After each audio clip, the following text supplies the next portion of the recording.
বন্ধুরা, আজকে মূলত আমি আমার দুঃখের কথা শেয়ার করতে এসেছি। বাগানকে নিয়ে যে দুঃখ কিছু আছে, সেই দুঃখ। রবিবারে আমার ভাইয়ের বিয়ের বউ ভাত ছিল। সেই বউ ভাতে অনেকে আমার বাগানে এসছিল, ছবি তুলেছে, বাগান দেখেছে, ভিডিও করেছে। কিন্তু তার সাথে আরেকটি মহৎ কাজ করে গেছে। গাছগুলো ভেঙে একাকার করে দিয়ে গেছে। দেখুন, একেবারে ভেঙে গেছে। যাই হোক, যারা করেছে তাদেরকে তো আমি ক্ষমা করব না, সে আমার আত্মীয় হোক আর যে হোক। কেননা আমি গাছকে এত ভালোবাসি, আমার বাড়ির লোককেও পূজার জন্য ফুল দিই না।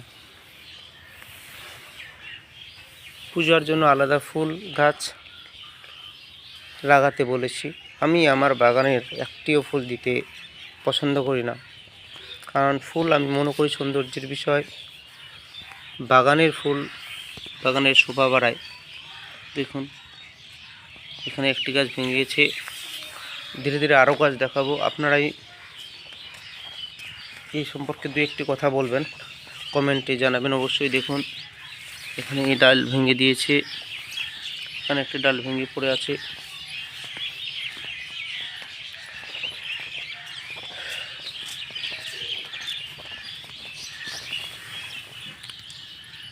সিনেরেরিয়া, এই গাছটি এখানে একটা বড় ডাল ছিল, মোটা ডাল, সেটিও ভেঙে দিয়েছে।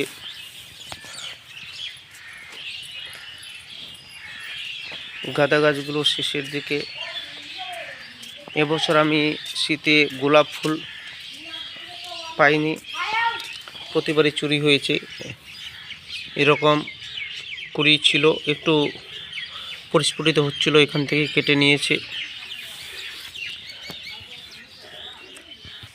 এই গাছটির ডাল ভেঙে দিয়েছে, আমি শুধু ঠেকনা দিয়ে এভাবে রেখে দিয়েছি। বাগানির দুঃখ বাগানি বুঝে, তাই আপনাদের কাছে এটি শেয়ার করছি। যারা ভেঙেছে তাদের আমি চিনি না, জানি না কে ভেঙেছে। ছবি তুলতে এসেছিল, তুলুক, কোনো দুঃখ নেই। ভিডিও করুক, কোনো দুঃখ নেই। বাগানের ভিতরে ঢুকুক, কোনো দুঃখ নেই। কিন্তু যেটা তাদের সৌন্দর্য লেগেছে, যেগুলো দেখে তারা মুগ্ধ হয়েছেন, সেই ভালো লাগা জিনিসগুলোকেই যেভাবে ভেঙে চুরে একাকার করে দিবে, সেটি মেনে নিতে পারছে না। বিয়েতে আসা প্রচুর লোকের সমাগম হয়েছিল। প্রচুর গাছপালা দেখে তারা অভিভূত হয়েছে, আর এই মহান কাজগুলো করে গেছে। এই গাছটির 12টা বাজিয়ে দিয়েছে। চন্দ্রমল্লিকার এই যে কুড়িগুলো ভেঙে চুরে একাকার করে দিয়েছে।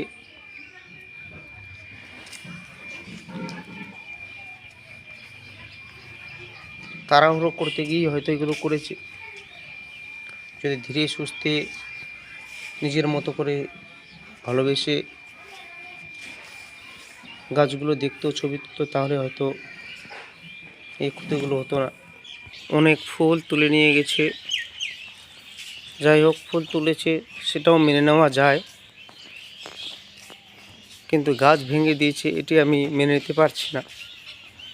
বন্ধুরা, আমি আমার দুঃখের কথা শেয়ার করলাম। আপনারা অবশ্যই কমেন্ট করে জানাবেন, আমার দুঃখটিকে একটু প্রশমিত করার চেষ্টা করবেন। যারা এই কৃতকর্মগুলো করেছে তাদের সম্পর্কে দু একটি মন্তব্য অবশ্যই করবেন। ধন্যবাদ।